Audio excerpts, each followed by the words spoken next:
The story begins in a world filled with countless species of life living amongst humans, birds, beasts, some interesting fish, and even fairies and spirits. But the being that reigns above them all is the mighty dragon. In this world, most living beings possess a home that well suits their needs, and understand the importance of having a home they can call their own. Somewhere in a cave, a slime couple is eager to move into their new home. The man selling it, who is actually a demon lord, persuades them into buying it, showing off all of its enticing features, and watches eerily as the eager couple signs the contract. Elsewhere, we're introduced to our main protagonist, a cowardly red dragon named Letty, who's just been disowned by his parents after failing to guard the egg. One night, he fell asleep while he was supposed to be watching it, resulting in a hunter being able to sneak in and steal it.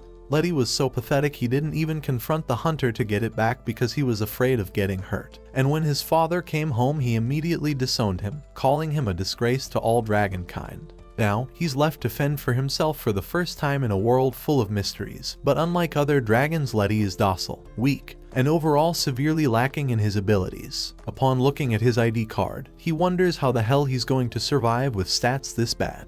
He thinks if only he had a nest he could hide in, and just then he has a eureka moment. Letty remembers the story about the 3 little trolls who were the weakest of mobs, but built an impenetrable fortress and were able to live out their days unharmed. So with that, Letty heads off alone to find his new perfect home. However, along the way, the helpless little twerp gets captured and taken to Zoloto Mine, and wakes up to find himself in a cage surrounded by cheering dwarfs, rejoicing over capturing a dragon. 30 minutes earlier, Letty came across a dwarf upon searching for the dwarven city. However, the greedy dwarves immediately thought Letty must be there to steal their gold, and before he knew it, he ended up trapped in a cage. With tears in his eyes, Letty promises that he just wanted them to help build a house, as he heard dwarves were really good at it. He bursts into tears, screaming that he just wants to go home, and the dwarfs stop and stare at him like, "Bro, you are a dragon, grow some balls." After realizing the sad excuse for a dragon he is, the leader of the dwarves says they will build him a house, but in return, he wants to make some dragon mats out of him since they sell for hefty prices. The leader starts off by saying he needs his horns, and then his tail, going on to list every part of his body with a sinister undertone. Letty becomes frantic, trying to think of a way to escape, and remembering how greedy the dwarves are, he tricks them into thinking that someone is stealing their gold, giving him just enough time to escape into the woods, where he happens to run into the hunter that stole the egg. However, at that moment, the dwarves chasing him catch up and get into a fight with the hunter, giving Letty a small window to get away. After running for hours, Letty finds himself crying alone in the forest as he feels so hopeless. But just then a couple of harpies appear who feel sorry for Letty. He tells them his story while they comfort him, and after they offer to let him stay with them, as their nest is quite empty since the younglings left. The harpies show him the nest at the top of the tree, but Letty, being the hopeless dragon he is, can't even fly yet, so he has to climb the entire thing using his claws. After reaching the top, the harpies try teaching him how to use his wings to fly and speak words of encouragement to him. Letty jumps off and glides through the air, putting a smile on his face and making the harpies proud. All for about 3 seconds as he falls flat on his face, forgetting the most important rule, to flap his damn wings. The harpies laugh while Letty sulks in shame and embarrassment. However, they come up with an idea for him, and suggest he heads into the valley beyond,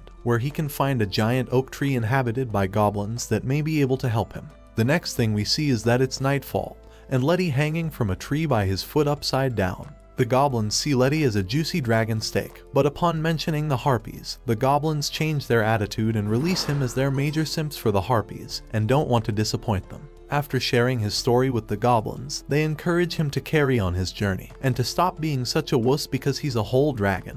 Letty carries on with his journey and ends up at a place called Saharajan, where he's offered a place in their home.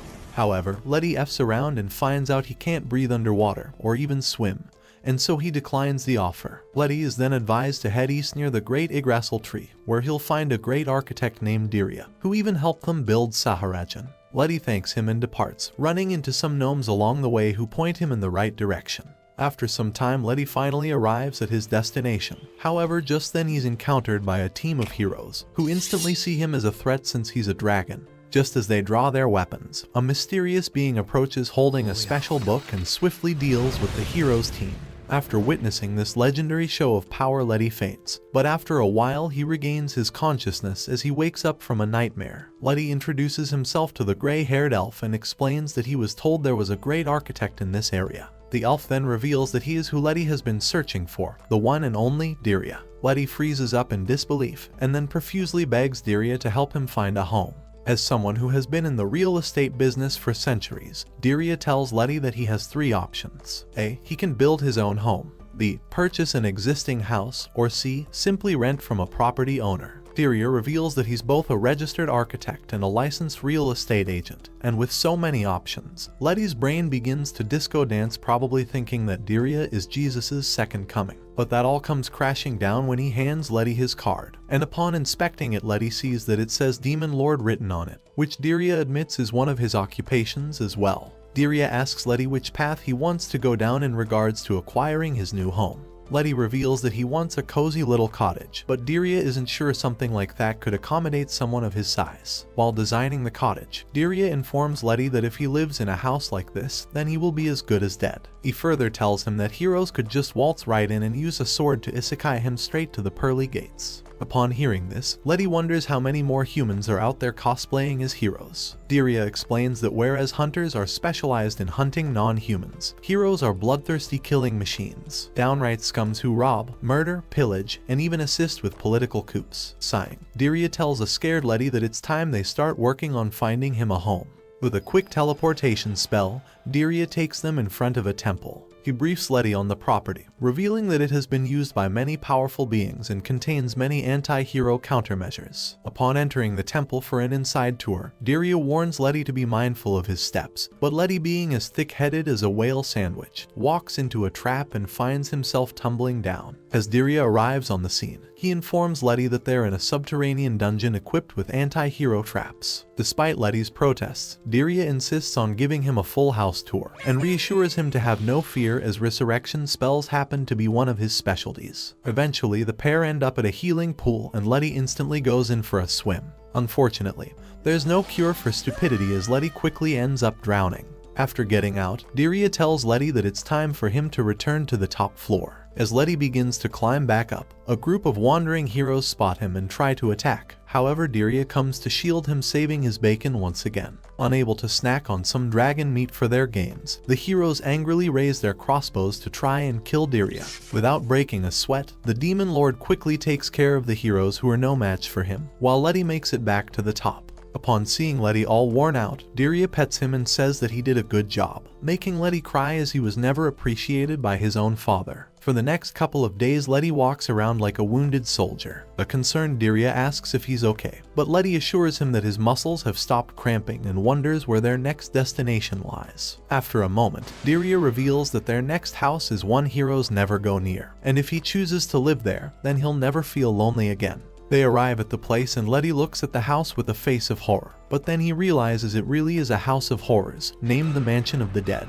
Letty turns to leave, so Diria drags him by the tail and explains that having ghosts as company is great since they will never ghost him. As Letty enters the mansion with Diria, a shiver runs down his spine. To make matters worse, Diria candidly tells Letty that multiple exorcisms in this house have failed. He then hands Letty a vacuum cleaner and informs him that since they'll be spending the night, he should use the vacuum cleaner in case of emergency. With that, the Demon Lord bids Letty sweet dreams and leaves the room. Seconds after Diria's departure, Letty encounters the kid from the Grudge movie. Scared out of his mind, Letty rushes out of the room. In the dimly lit hallway, he tries to find his way to Diria when he realizes that this is how black guys die first in horror movies. After receiving a flashlight from a ghost, Letty stumbles upon a room that looks worse than a keyboard warrior's basement. As Letty tries to go back, he finds an army of ghosts waiting for him. All out of options, he opens the door and faints upon seeing a terrifying ghost. With Letty out cold, the King of Ghosts tells Diria that he didn't expect a dragon to be such a pussy. Upon meeting the Ghost King named Samuel, Letty discovers that the ghosts were only attempting to say hello and welcome him. Meanwhile, Samuel reflects on the past, recalling Diria wandering alongside a dragon. Diria responds, stating that since he had a dragon for a companion in the past, perhaps this is why he has a soft spot for Letty. Gathering his wits, Letty tells Diria that he needs a home where he can relax a little easier, and understanding this, Diria promises to help Letty find a home to his liking. The next day, as Letty and Dirya resume their journey, Dirya asks Letty if he's comfortable with making a quick stop. Like an obedient dog, Letty agrees but asks Dirya the reason for their stop. The demon lord reveals that they need to stop by the crone's lair, which instantly causes Letty to shake with fear. In a pathetic voice, he asks Dirya if they must really stop by another scary place when Dirya reveals that since a homeless loser like him couldn't afford a bed, he had to borrow one from them. Remembering how they left the bed in the spooky mansion, Letty asks Dirya if they should return. The elf then pulls out a bag that remarkably looks a lot like Doraemon's pocket and tells the clueless dragon that his bag can hold any item, no matter how big. Upon reaching their destination, Letty and Dirya step into a dusty cave where they encounter 3 ugly old hags. Surprised by their appearance, Letty discovers from Dirya that these old ladies are the Grey Sisters, renowned for their skills in craftsmanship.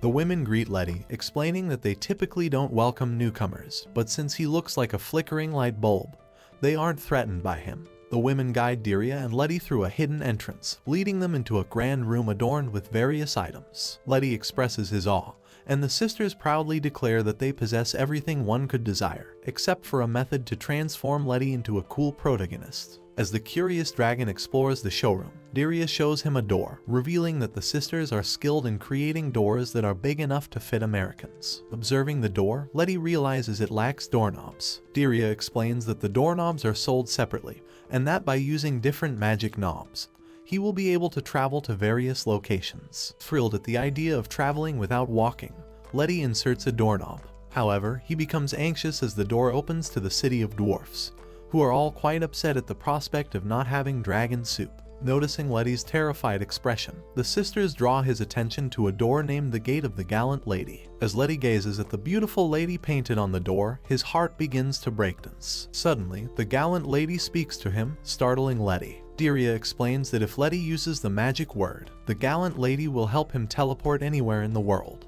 However, if he takes too long, she will recite an embarrassing poem written by Letty himself. Since Letty is cursed with crappy luck, the gallant lady announces that time is up and proceeds to read aloud a poem Letty wrote about needing a dragon baddie by his side. Witnessing Letty cry out of utter cringe, Dirya takes pity on him and suggests he divert his attention to the fireplace. Instantly, Letty begins envisioning his future with the fireplace. However, his dreams shatter when Dirya reveals that the fireplace is incredibly heavy, and unless he consumes 10 Arnold Schwarzeneggers for breakfast, there is no way he will be strong enough to carry the fireplace to his new place. Adding on to his misery, the sisters remind Letty that he needs to have a home for him to enjoy the fireplace. Finding his 13th reason why, Letty slumps down in disappointment when Dirya asks him if he would like to build a new house. Excited by the idea, Letty and Dirya teleport to a hillside where Letty can easily jump off if life becomes too difficult for his tiny brain. Enjoying the scenery, Letty expresses his interest in building a house when he suddenly realizes he's broke as shit. Dirya assures Letty, suggesting that since he's useless alive, his organs could increase his value if he were to just roll over and die. Not wanting to die without clapping some dragon cheeks, Letty starts to sulk, prompting Dirya to inquire about the amount of money he has. Taking out his wallet, Letty hands it to the demon lord, who finds a single tooth inside. Letty excitedly explains that if he puts the tooth under his pillow, a fairy will swap it for money. Unfazed as always, Dirya informs Letty that such things don't actually happen, just like how Santa Claus isn't real. Before Letty can go all emo on him, Dirya assures him that his financial problems can be solved later and takes out a blueprint for a house. Once Dirya explains the layout to Letty and receives his approval, he claps his hands and summons gnomes and big green ogres, revealing them to be his underpaid employees. With everything in place, the construction begins. Seeing everyone working, Letty attempts to help but fails miserably. This leads Dirya to wonder who peed in Letty's gene pool for him to be so pathetic and clumsy. However, being the compassionate demon lord he is, Dirya reassures Letty that Rome wasn't built in a day, and advises him to take it easy. After a week, Letty expresses immense gratitude to everyone for building his house. Dirya then informs him that they need to wait for heroes to arrive, explaining his plan of killing the oxygen thieves and selling their equipment. As Letty begins to worry, Dirya summons a trio of buffed up monsters. Initially terrified, Letty gets surprised when the monsters fawn over him, excited to see a real-life dragon. Dirya informs Letty that the monsters will serve as his live-in bodyguards, earning their keep by battling heroes, while the rest will go to the construction cost. Wishing Letty luck, Dirya departs, leaving Letty to enjoy his new house. However, trouble soon arrives in the form of heroes seeking a fight. Before battle can commence, one of the heroes recognizes Letty as the dragon who destroyed his companions, causing him to retreat. Overnight, Letty's reputation grows among otherworldly creatures, who begin seeking his assistance, hailing him as the Flame Dragon Lord. Feeling overwhelmed by his newfound title, Letty decides to leave for the supermarket, never to return.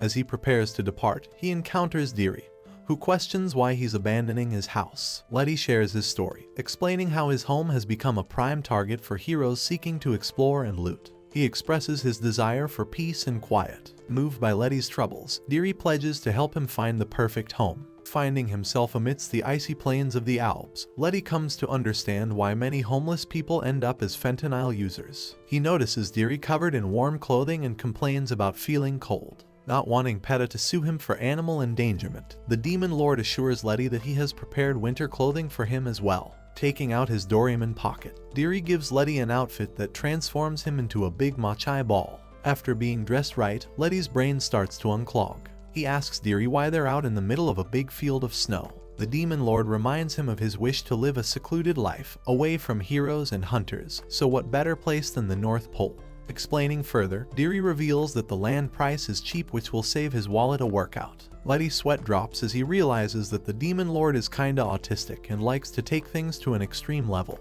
Wrapping up the conversation, Dirya shows Letty a low-budget documentary on the life of a Yeti and their habitat. After watching the film, Dirya tells Letty that if he wants a home, he needs to start hoeing hard. Confused, Letty asks if he has to work by himself. The Demon Lord reveals that since igloos do not require construction cost, he can start working himself. With Dirya's guidance and Letty's hard work, they manage to construct a modest igloo for Letty. Afterwards, Dirya warns Letty that the toughest aspect of living in isolation is survival. He instructs Letty to channel his inner Bear Grylls and give it his all for the next 3 days. Letty feels his heart drop as he senses the start of a new character development arc. Before he can whine further, Dirya shows him the peace sign and teleports the hell out. Alone and cold, Letty tries to find food for himself. Upon noticing a group of reindeers, Letty tries to unleash his inner predator but ends up becoming a prey himself. After multiple useless attempts, Letty decides that it's a good time to start dieting. However, another problem arises when Letty finds himself completely lost. As panic starts to settle in, Letty finds a big white Yeti behind him. Frightened, Letty wonders why a buffed-up monster is behind him when he's not even stuck in the washing machine.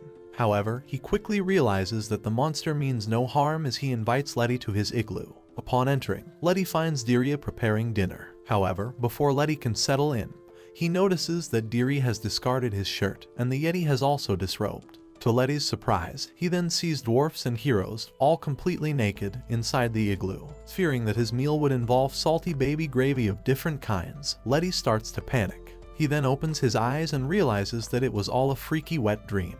As Letty resumes his search for food, he comes across a stranded egg. His mind begins to entertain thoughts of various dishes he could create with it, but he quickly shakes off the idea, recalling how his unfortunate journey started when a wet wipe stole his own egg. Turning away to continue his search for home, Letty suddenly realizes that the ice beneath him has cracked, and he is now drifting away from the land. While Letty shows mercy towards the helpless egg, not all beings are as kind-hearted. Soon, Letty finds himself confronted by a massive whale that swallows him whole in a matter of seconds. Regaining consciousness, Letty finds an ashy man hovering over him.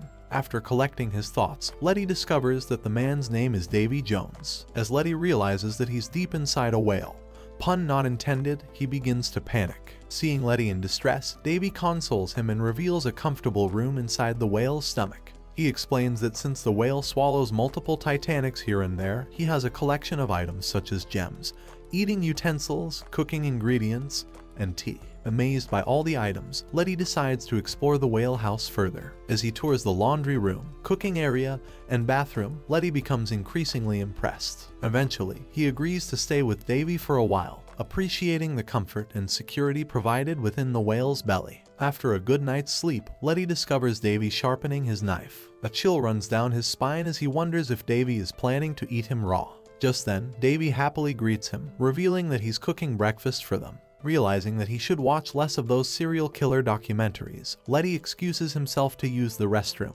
After breakfast, Letty informs Davy that he needs to leave, mentioning that someone is waiting for him. Understanding the urgency, Davy assists Letty in finding a way out. Taking quick action, they toss a barrel of pepper spray under the whale's nostrils, causing the whale to sneeze violently, which allows Letty to ride the momentum and escape from the whale's belly unharmed.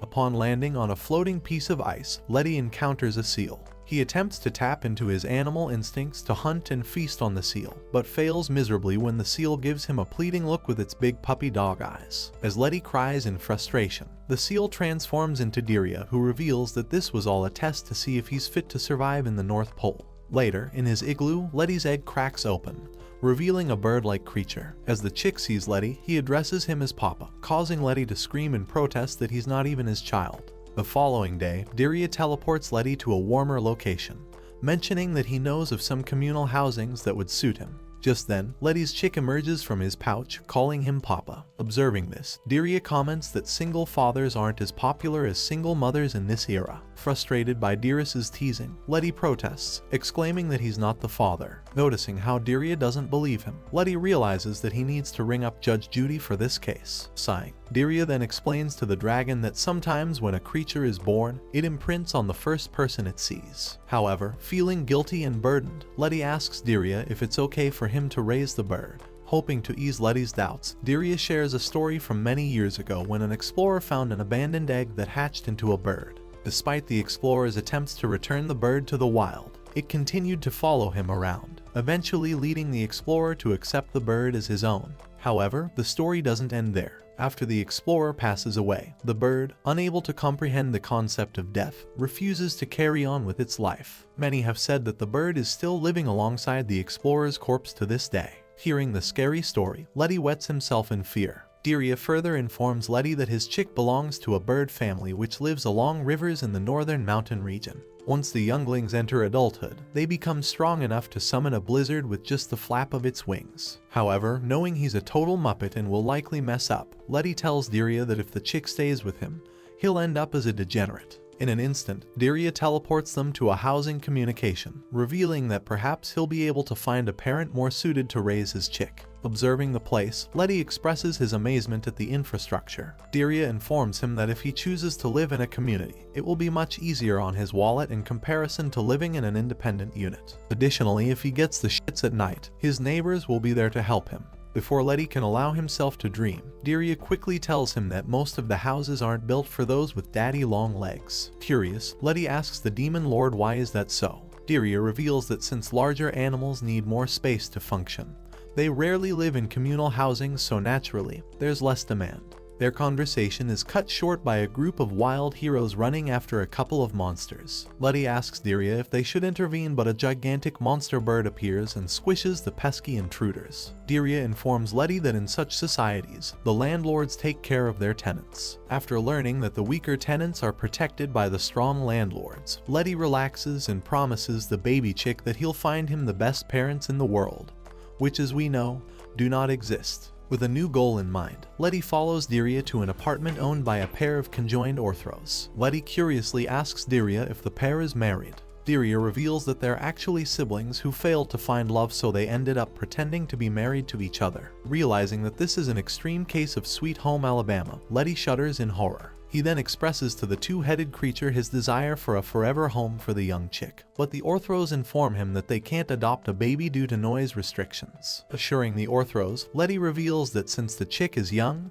he won't make much noise. However, on cue, the chick lets out a blood-curdling scream, causing a disaster. After quickly exiting the apartment, Letty and Diria approach many different creatures, but all in vain. While taking a quick breather, Diria asks Letty that he should just take care of the bird, but Letty shakes his head, revealing that the chick wouldn't want someone as pathetic and weak as him. Diria agrees with him but tells Letty that everyone with crappy parents have ended up becoming great comedians, so it'll be a win-win situation. Their conversation abruptly ends when a monster bear and its cubs arrive. Diria excuses himself and goes to chat with the bear, leaving Letty with the cubs. The cubs greet Letty warmly, mentioning that everyone has been talking about him and his chick. Suddenly, an ugly monster appears and demands that Letty hand over the chick. Letty's fatherly instincts kick in, as he attempts to protect both the chick and the bear cubs. Once Diria returns and informs the wicked monster that the dragon he's facing is known as the Flame Dragon Lord, the monster quickly retreats. Later, the demon lord commends Letty for being a good father and protecting the younglings. Overwhelmed with emotions, Letty decides to keep the chick and names it Pip.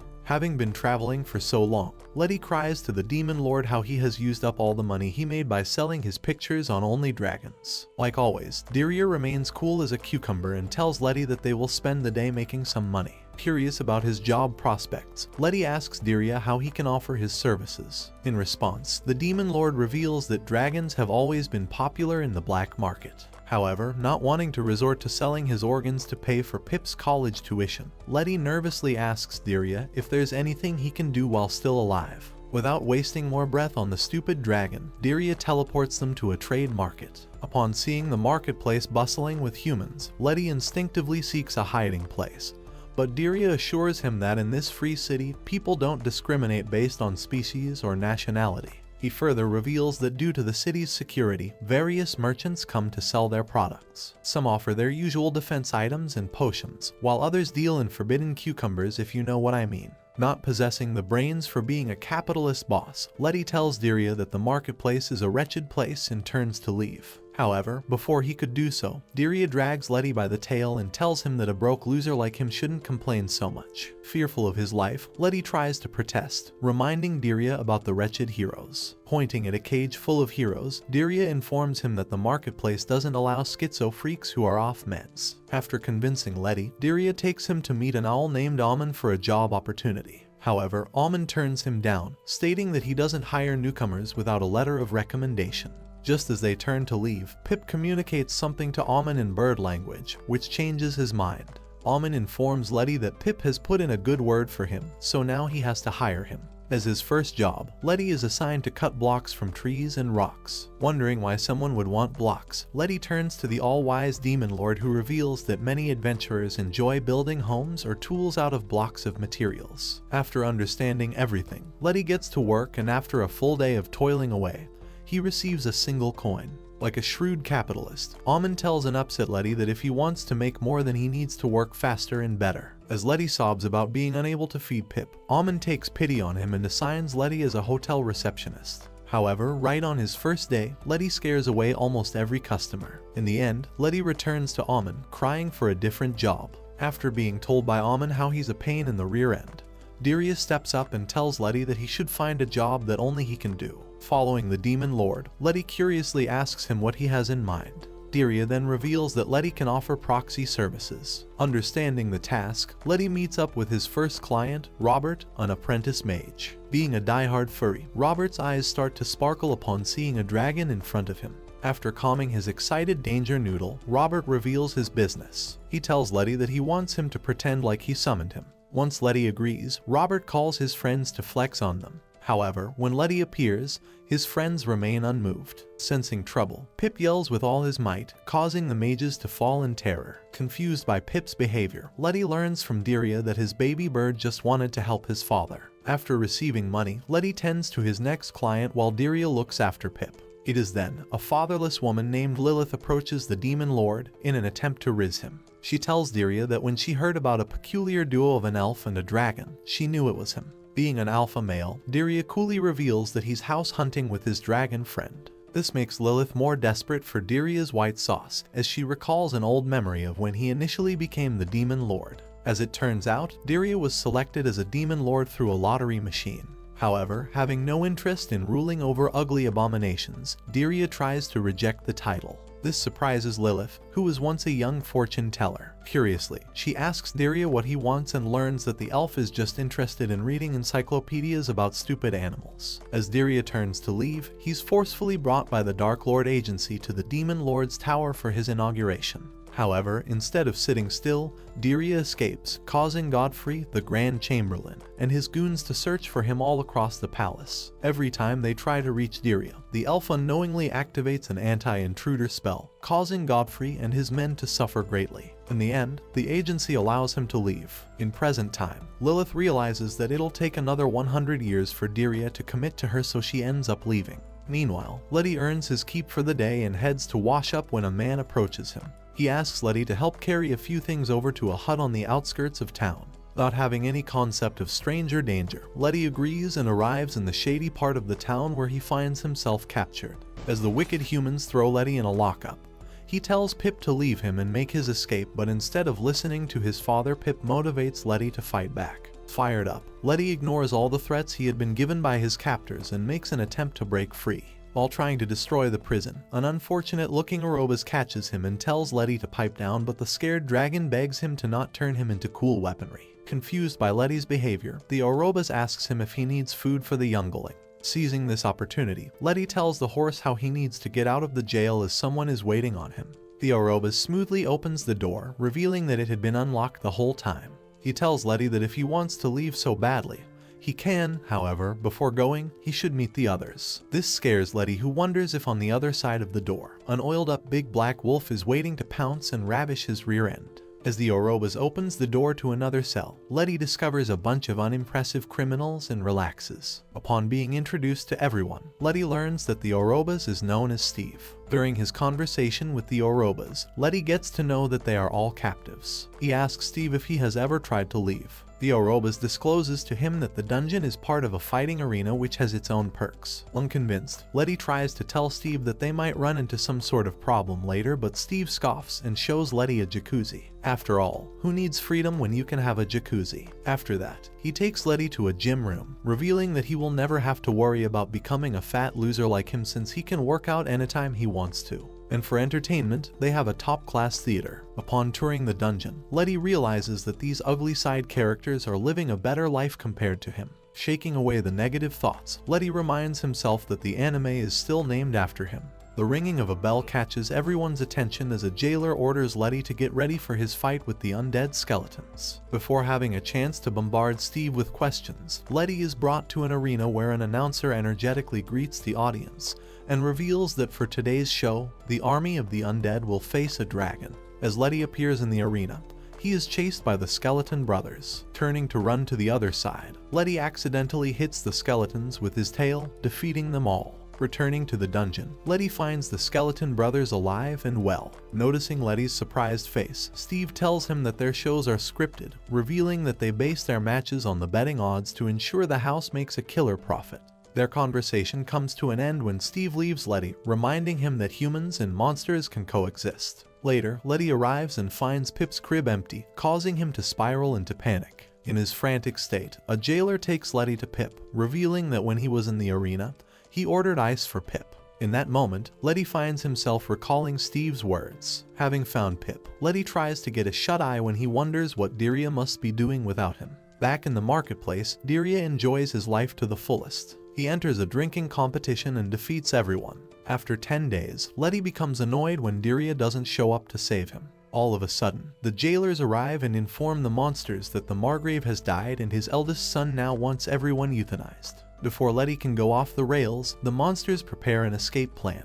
As the angels of death arrive to kill them, they successfully ruin their plans. However, just as Letty's group is about to make an escape, they find themselves surrounded by a group of soldiers. Before they can harm Letty or the monsters, Dirya arrives and puts them under a sleeping spell. After arriving at a safe location, Steve and the rest of the monsters decide to become a traveling circus while Letty resumes his journey with Dirya. During their journey, Letty yawns and tells Dirya that lately he hasn't been getting enough sleep. Seeing the dragon twitch with sleep, Dirya asks Letty to get some shut-eye. With that, Letty grabs a pillow and drifts to a land where he's traveling with a female demon lord with massive plots. In the meantime, Pip spots a bird flying in the sky and asks Dirya if he can go play. After telling the chick to be wary of strangers, Dirya allows Pip to wander in the forest. As Pip explores the forest on his own for the first time, he comes across a sad little man. Seeing the man weep, Pip decides to stick his nose in his business and asks the man why he's crying. The man introduces himself as Mr. Leprechaun, revealing how he once lived in a shoe until a passing hero crushed it with his foot and then tossed the shoe in a river, leaving him and his friends homeless. After hearing Mr. Leprechaun's sad story, Pip tells him that he'll help them, revealing how his father is also looking for a home. Confused as to why a dragon would need a home, Mr. Leprechaun curiously inquires Pip why his father is looking for a home. In response, Pip proudly reveals that it's all part of his father's world domination plan. After their conversation, Pip carries Mr. Leprechaun and helps him get reunited with his loser friend. Just when the two leprechauns express their wish of staying in an old leather shoe, Pip spots a hero wearing leather shoes. Being born with big balls of steel, Pip tells them that they'll try to hijack the hero's shoe. This causes the leprechauns to worry, as they tell Pip that if they try to steal a hero's shoe, they will end up headless in a ditch. However, Pip assures them that everything will be fine. With a goal in mind, Pip hops on a tree and directs an army of worms towards the heroes, causing them to run in panic. Amidst the chaos, one of the heroes leaves behind his shoe, which the leprechauns quickly claim as their new home. Hearing Letty's voice, Pip rushes into his father's loving arms. Afterwards, Letty complains to Dirya that he shouldn't have allowed his precious son to wander in the forest. To which, Dirya reveals that when he was growing up, he was constantly facing bloodthirsty beings. Curiously, Letty asks him why he was living in such a dangerous environment. Dirya tells him that he apprenticed with a master who lived in the wilderness. Upon learning that Dirya had a whole childhood, Letty, who had previously believed that no hole in the world would have been strong enough to birth the demon lord, and that he had just spawned into existence, asks Dirya more about his life. After coming to know that elves are socially autistic, a toothy smile forms on Letty's mouth. He tells Dirya that he can't imagine him as a normal little boy. Noticing Pip and Letty's eager look, Dirya sighs and tells them about his childhood. 1,000 years ago, in his pursuit of knowledge, Dirya had attempted to build himself a library in the old Yggdrasil tree. However, after failing, the boomer elves sent him abroad to study under a giant serpent known to be as old as the Yggdrasil tree. After enduring a tiring journey, Dirya is greeted by the serpent, Jormungandr, who becomes his master for years to come. However, Dirya constantly faces the problem of having his house wrecked by the unsuspecting serpent. This prompts Dirya to develop an interest in building houses. With the Grey sisters lending him materials, Dirya is eventually able to construct a perfect house after several failed attempts. After leaving his master's protective care, Dirya goes on to becoming the Demon Lord and encounters a black dragon with a negative IQ named Varney. Stunned to see the mighty black dragon stutter like a socially awkward wanker, Dirya tells Varney to relax, which only escalates his anxiety. After calming down, Varney observes the elf and wonders if the trap-like man is truly the Demon Lord. Meanwhile, Dirya tries to escape by telling Varney that he's not the Demon Lord, but Varney refuses to give up and tells Dirya that he desperately needs help. As Dirya observes Varney's appearance, he realizes that he is the same black dragon that the heroes have placed a bounty on. After boasting about his own abilities, Varney begs Dirya to help him find a property, but the Demon Lord suggests he consider talking to a real estate agent, unlike himself. This infuriates Varney, who scowls at Dirya and accuses him of rudely dismissing him despite his polite approach. Unbothered by Varney's attempt to intimidate him, Dirya tells him that this isn't the way to ask for help. Varney then changes his approach and rolls on the ground, begging for help. Seeing a mighty creature like him embarrass his kind, Dirya gets secondhand embarrassment when Jormungandr spawns out of nowhere. She urges Dirya to help Varney, stating that he came all the way to specifically request his assistance. And so to further the plot, Dirya reluctantly agrees to help Varney. Arriving at the Kurz Fortress, also known as the Hero Guild Fortress, Dirya asks why Varney needs a property there. Varney reveals that since he can't spawn a house out of his rear end like a true demon lord, they'll just have to hijack some pathetic human's property. Displeased by the idea, Dirya turns to leave when Varney cleverly tells him that he'll inform their teacher about his refusal to help. In the end, Dirya reluctantly submits to Varney's plan and enters the guild in FBI style. As the crowd frantically tries to escape, Varney announces that he may be a scoundrel, but he has morals. He asks all the pretty ladies to leave so he can rid the world of ugly girls with huge backs and men with receding hairlines. After his declaration, Varney unleashes his flames, burning the aesthetically unpleasing individuals present in front of him. However, determined to salvage their reputation, the heroes try to fight back. Dirya steps in and uses his magic to disarm them, prompting Varney to cheer for him. He proudly reveals to everyone that he's the big bad Demon Lord. This terrifies all the heroes, as the Demon Lord had just become a legend of the past. After taking care of the pesky humans, Diria turns to leave. He tells Varney that since he'll be making the fortress his home, his job is done. But on that note, Varney cheerfully reveals how he wants to check out a property on the beach. Frustrated by Varney's antics and constant disrespect, Diria tells him that he despises creatures like him, but Varney retorts back, telling Diria to save the yapping for his blue-haired therapist. After arguing like two married couples, Diria advises Varney that they should simply build a house that is dragon-friendly. Convinced by the idea, Varney curiously asks him what he has in mind. The Demon Lord reveals that he'll get some materials from his friends and then have him jump on them to see if they can withstand his weight. However, Varney tells Diria that they shouldn't bother his friends when they can simply use the NPCs. Having said enough, Varney and Diria embark on an adventure, breaking multiple fortresses to test if they can endure a dragon's might. After conducting extensive research, Diria reveals that it is impossible for a dragon to live in a place built for humans. Concluding, Diria suggests to Varney that they should pay the dwarves to build a huge mansion for him. However, Varney reminds him that there's a slight hiccup in his plan, as dwarves are known to loathe dragons. Their conversation is cut short when Varney impulsively attacks another fortress for no reason whatsoever. However, this time, Diria refuses to help him out, which upsets Varney. As he tries to verbally assault the Demon Lord, Diria retorts back, calling him a homeless loser. During their roast session, a couple of humans lose their lives, but that's okay as Diria learns from Varney that it's their job as the top GS to protect the monsters from bloodthirsty heroes.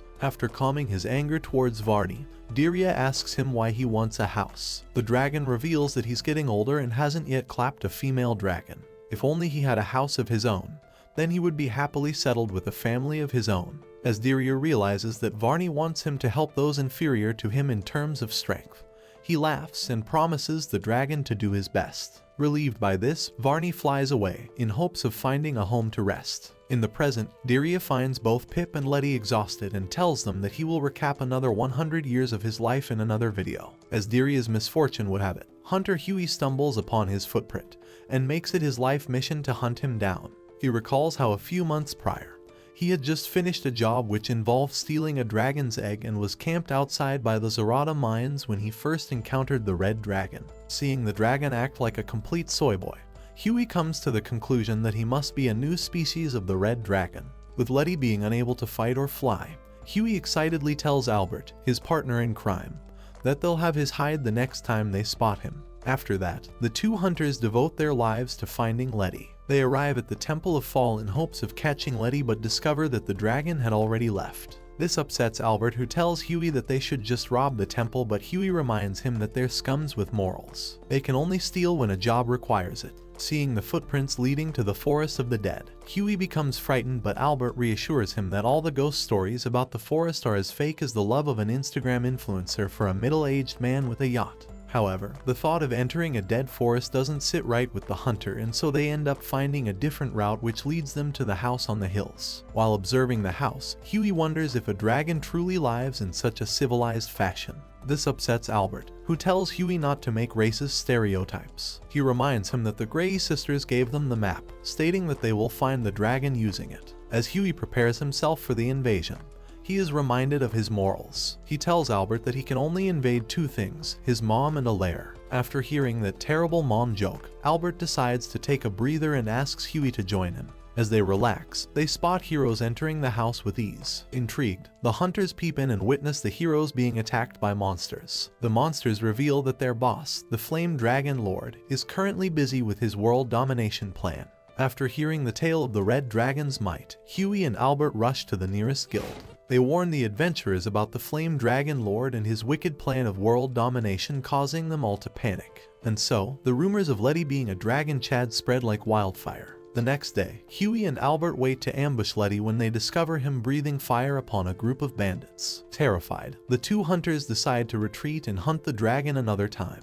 In reality, it had been the Demon Lord's magic that had toasted the bandits. After eliminating their enemies, Letty and Diria search through their goods when they come across a tied-up human girl in one of the boxes. As the girl stirs awake, she accuses Letty and Diria of kidnapping her, revealing that she's the daughter of a man with an exceptionally long name. Stepping in, Diria assures Nell that Letty wouldn't kidnap an ugly girl like her. Trusting Diria's words, Nell confides in him that she has run away from home and seeks a place to lay low from those pursuing her. As Diria teleports them to a cave, Nell expresses her desire for a bath. Diria attempts to fulfill Nell's wish but fails. In the end, Letty boils water for Nell to bathe in. With her nerves soothed, Nell reveals that she ran from home because her father ate her cupcake without asking her. Suddenly, a group of heroes arrive, accusing Letty of kidnapping the princess. Before they can apprehend Letty, Diria arrives and deals with them. Later, Letty invites Nell to travel with them until she feels ready to return home.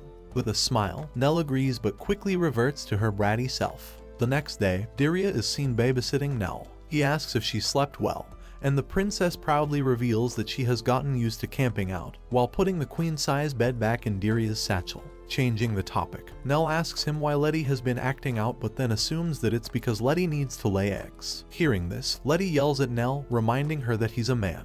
Diria steps in and tells the princess that Letty's on edge because he asked him to decide which property he'd like to tour next. Before Nell can talk sense into the big lizard, a djinn named Nashim arrives. He reveals that he's a tax counselor with the non-human Internal Revenue Service and has come to inquire about Letty's unpaid income taxes. He further explains that since Letty has left his parents' house, he's now obligated to pay taxes. The subject of taxes confuses Letty, as he only remembers studying about mitochondria being the powerhouse of a cell in school. Sighing, Nashim decides to help Letty and takes him to file taxes. After handing him the form, Nashim informs Letty that he needs to write about his jobs. During this time, Nell manages to see his status card and mocks Letty for being such a pathetic loser of a dragon. Returning with his form, Nashim tells Letty that he's eligible to apply for a child allowance. After discussing everything, Letty turns to leave when Diria and Nashim talk about different kinds of taxes that Letty needs to pay. In that moment, Letty realizes that he can hear Diria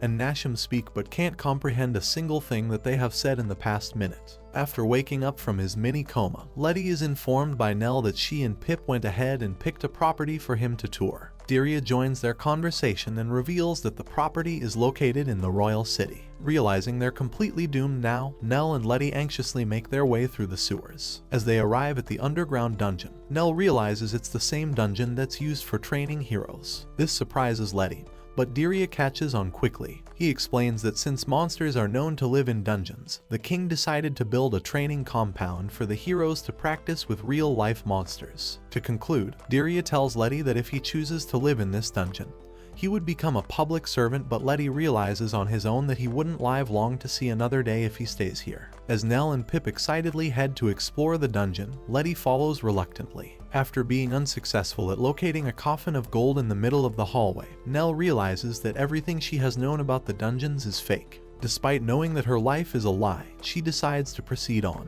Along the way, the gang encounters many monsters until they finally arrive at the front of the boss area. However, when Letty is unable to open the door, Diria reveals that they'll need necessary items to proceed. Hearing this, Letty senses that the dungeon looks awfully familiar. Diria informs him that the dungeon was crafted by the man who created the Temple of Fall. Unimpressed by the information, Letty, Nell, and Pip locate the key to open the door, but then suddenly, the ceiling starts to close down on them. During this moment, Pip locates a hidden door which leads the group to the royal castle, much to Nell's annoyance. Believing that Letty, now notoriously known as the Flame Dragon Lord, is holding the princess hostage, the knights surround him, ready to take him down. Meanwhile, Letty racks his head, trying to find the reason why he's in this situation. Diria quickly helps him recap, revealing that after he entered the castle, he ran into a group of heroes whom he took care of with his magic. However, the humans interpreted this situation as the Flame Dragon attempting to hijack the castle, which led to their current predicament. As Letty wonders if the situation could get any worse, Diria reveals that the king believes he has kidnapped Nell. Hearing this, Letty asks Nell to clear out the misunderstanding, but the brat shuts him down by saying that she will not be talking to her father until he apologizes to her for eating her cupcake.